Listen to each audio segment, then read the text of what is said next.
Hey gang, Chet Womack here, the co-founder of the PrepperProject.com and the SurvivalSummit.com. Wanting to shoot a little video that I've been meaning to shoot for a while now on all the ways I would have died by now if the poo had hit the fan and I had had to survive out of my own garden. And I thought that would be a really important message to share with people because a lot of preppers make the mistake, and expert gardeners will tell you this, that they think they can just go buy a box of seeds and put it on the shelf, wait for the bad stuff to happen, then they can pull out the seeds and they can garden. And I want to share with you 7 ways I would have died if that was the approach that I had relied on. Kind of walk you around my property, show you some of the places where some of these failures have happened, and hopefully it will be an educational experience for you. So for way number 1, let's start with the duck pond that I have now here. Now this didn't used to be the duck pond because there did not used to be ducks on it.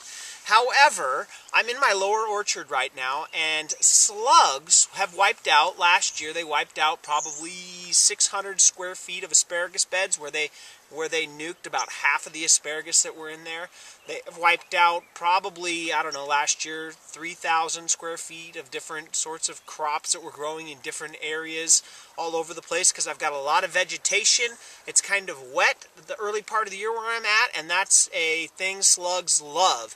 So I have added ducks to my repertoire to try to fight that because otherwise I would have gotten totally wiped out. Another thing that got wiped out in my lower orchard was a 600 square foot bed of sunchokes. Now, what all the people say that love sunchokes is that they're pretty good chicken food / survival food, and you can grow a pound of tubers, or, you know, potatoes. It's not a potato, but potato-like stuff, tubers, in the ground per square feet of stuff you've got planted. And I'm supposed to have the best climate.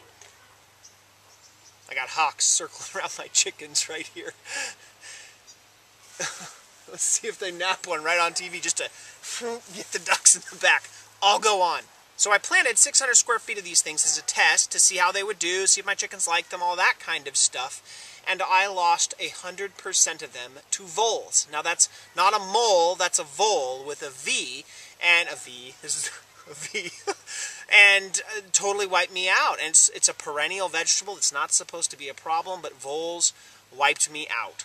If you were then to fly on over to a new area that I'm growing food on in my property, where I'm converting a Christmas tree farm into a food growing zone, I have got a lot of things going on over there, but the one thing I have in this upper right hand corner is about 1,600 square feet of corn growing.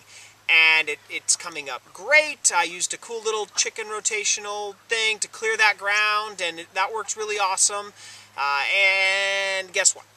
Half of the seedlings, or not the seedlings I guess, but the sprouts of the corn have been demolished in the last 2 days from rabbits. Now fortunately this year it's early enough to replant and I can do something about it because I know what to do if I have a rabbit problem now.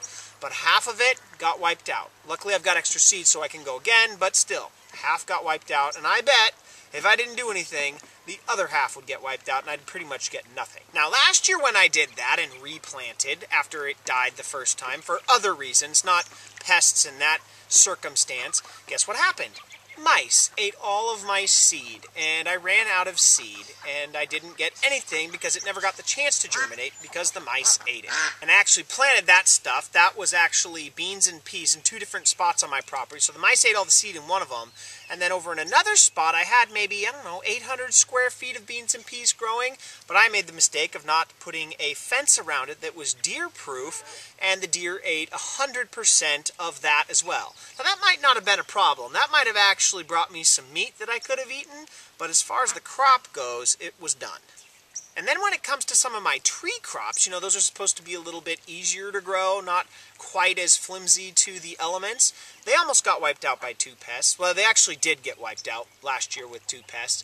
One was a cherry tree slug. Now, this is a slug that lives in the ground below a cherry tree. It's got a couple of different names, too, like a pear tree slug, and I don't know, whatever kind of tree you have, it's probably the slug that's in it is what they call it in your area. But it climbed up and denuded the whole tree that I had. I had 2 cherry trees, and it wiped out all the leaves off of both of them. I barely caught it in time. Maybe 5% of the leaves were left on these trees, and I'm just picking them off and all this kind of stuff. And there was no cherries off of the trees that year. I had a cool little strategy for how to handle that the next year without using pesticides that I'm not going to go into, but it was very effective, and now I know. But it would have wiped me out if I was counting on those cherries that particular year. And they weren't my only problem. These caterpillars wreaked havoc on a bunch of my trees. Luckily, they actually stuck to the alders in my area, which I can't do anything about. But they got into my almond trees and a few apple trees. And the apples weren't a problem because the apple trees were young, so there wasn't fruit on them yet.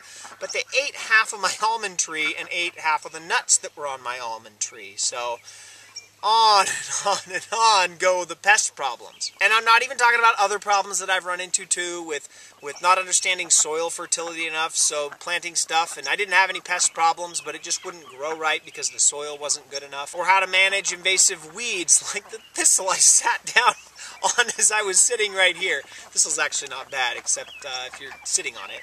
Or all of the invasive weeds and grasses I've had to battle because I just didn't understand where to put a garden where I could have saved myself the pain.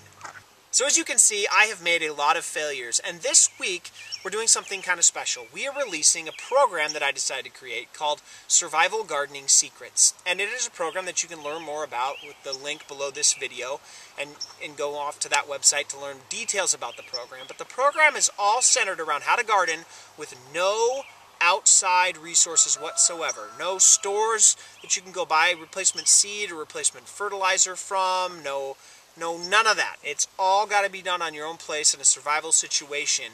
Most books out there talk about how to garden, but they always pick resources from a couple of different places that you really need. Well, I wanted to have something out there that talked about how to garden without any of that stuff. And so when I went to David Goodman, he's one of the people who coaches me in my own gardening. He's one of a handful, but he's excellent, and he's entertaining, and he's awesome. One of the things I wanted to make sure that he covered was pest management, because pests are wiping me out, and I have had to learn how to fight them. And I'm learning, but I would be dead if I had to rely on food production for myself and all of my family's calories if the poo had hit the fan a couple months ago. And here I was getting all the pests in my land eating all of my stuff. So hopefully this motivates you to, at least whether you check out my program or not, at least learn how to fight the pests in your area, and hopefully opens up your mind if you're the kind of person who's sitting on the fence and not learning how to garden, that you really need to get out there this spring and get started.